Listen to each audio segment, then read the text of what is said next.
ایران اور امریکہ کے درمیان 14 نکاتی مفاہمتی مسودے کی تفصیلات سامنے آئی ہیں۔ ایرانی خبر رساں ایجنسی مہر کے مطابق ایران اور امریکہ کے درمیان حتمی مذاکرات اس وقت تک شروع نہیں ہوں گے جب تک ایران کے منجمد فنڈز کا آدھا حصہ جاری نہیں کیا جاتا، ایران پر عائد تیل کی پابندیاں ختم نہیں کی جاتیں، اس کے علاوہ بحری ناکہ بندی نہیں اٹھا لی جاتی۔ ایرانی خبر رساں ایجنسی مہر کے مطابق معاہدے میں یہ شامل ہے کہ ایران کے منجمد کیے گئے 24 ارب ڈالرز کے فنڈز مذاکرات کے دوران جاری کیے جائیں۔ مسودے کے مطابق امریکی بحری ناکہ بندی 30 دن کے اندر ختم کی جائے گی اور ایران کے تیل اور پیٹروکیمیکل برآمدات پر پابندیاں معطل کرنا بھی مسودے میں شامل ہے۔ مسودے میں لیبنان سمیت تمام محاذوں پر فوری اور مستقل مسودے کا حصہ ہے۔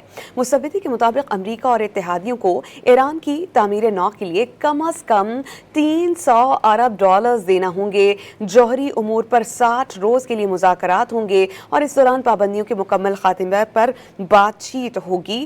مسودے میں ایران کے میزائل پروگرام اور مزاحمتی گروہوں کی حمایت کو حتمی مذاکرات سے باہر رکھا گیا۔ ایران امریکہ مفاہمت میں لیبنان سمیت تمام محاذوں پر جنگ کے فوری خاتمے اور مستقل جنگ بندی کا مطالبہ کیا گیا ہے۔ ایران امریکہ معاہدے کی توثیق اقوام متحدہ کی سلامتی کونسل کی قرارداد کے ذریعے کی جائے گی۔